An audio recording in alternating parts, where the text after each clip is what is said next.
Assalamualaikum warahmatullahi wabarakatuh. Urang lajekeun deui ngaoskeun tafsir juz amma karya Ustadz Uus Suhendar.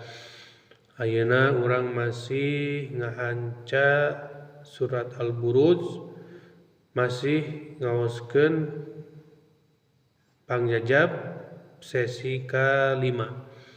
Bismillahirrahmanirrahim.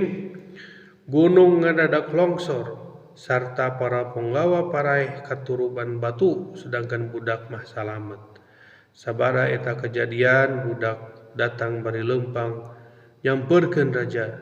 Barang ningali budak si raja kaget bari nalik. Kamana para penggawa anu bareng jeung anjeun? Diancurkeun ku Allah Subhanahu wa taala tembal budak. Si raja manggil para penggawa sejenna sangkan mawa budak eta ka tengah laut. Sabada nepi ka tengah laut, budak diinterogasi sangkan ninggalkeun keyakinan, tapi malah budak teu incah balihlahan. Nalika budak rek dikerelepkeun di tengah laut, manehna ngadoa saperti doana di luhur gunung. Allahumma ikfinihim ma syi'ta. Harita keneh datang ombak ngagulung parahu sarta para penggawa paraeh kabawa ombak sedangkan budak mah salamet.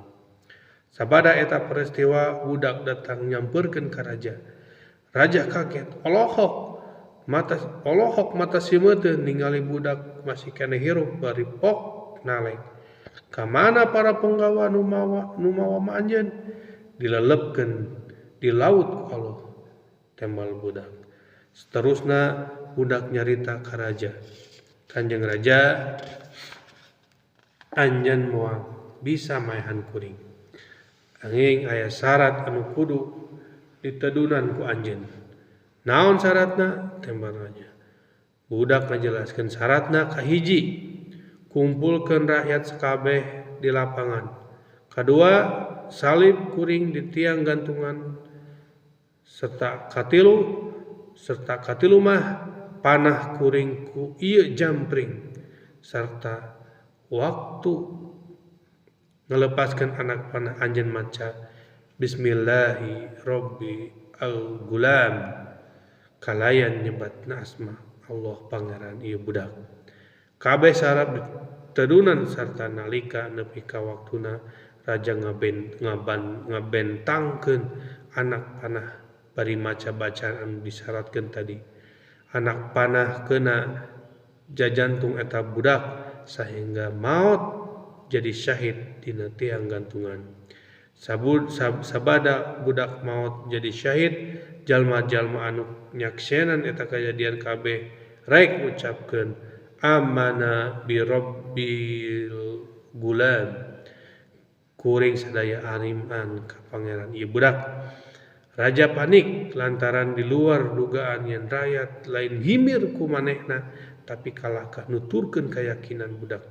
Akhirna raja marentahkeun ka para penggawa sangkan nyiapkeun suluh di hiji langkop gedengeun sarta terus dihurungkeun. Nalika seuneu ngagedur manusia di pager betis bisi aya nu kabur bari pok raja susumbar nyarita. Lamun maraneh ninggalkeun keyakinan tinangtu salam.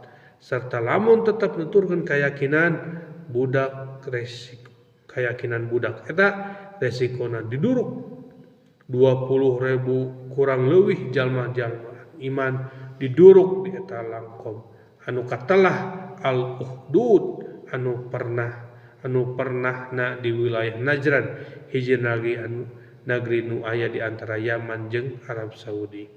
Di antara jalma anu pamungkas ngajleng kana eta durukan nyaeta hiji indung anu ngais orok keur mejehna nyusu. Manehna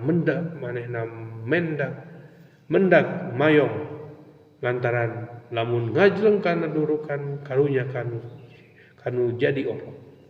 Nalika keur mandeg mayong kitu nu jadi orok kadadak bisa nyarita, ya ummah isbiri fa innaki Allah haqqi.